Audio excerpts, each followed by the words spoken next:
ഇബ്രാഹിം നബി അലൈഹിസ്സലാമിൻ്റെ നാമം ഖുർആനിൽ എത്ര തവണ വന്നിട്ടുണ്ട്? 69 തവണ. ലൂത്ത് നബി അലൈഹിസ്സലാമിൻ്റെ നാമം ഖുർആനിൽ എത്ര തവണ പ്രയോഗിച്ചിട്ടുണ്ട്? 27 തവണ. ഇസ്മായിൽ നബി അലൈഹിസ്സലാമിൻ്റെ നാമം ഖുർആനിൽ എത്ര തവണ വന്നിട്ടുണ്ട്? 12 തവണ. ഇസ്ഹാഖ് നബി അലൈഹിസ്സലാമിൻ്റെ പേര് ഖുർആനിൽ എത്ര സ്ഥലത്ത് പരാമർശിച്ചിട്ടുണ്ട്? 17 സ്ഥലത്ത്. സക്കരിയ നബി അലൈഹിസ്സലാമിൻ്റെ പേര് ഖുർആനിൽ എത്ര തവണ ആവർത്തിക്കുന്നു? 7 തവണ.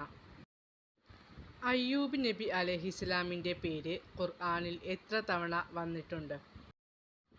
4 തവണ.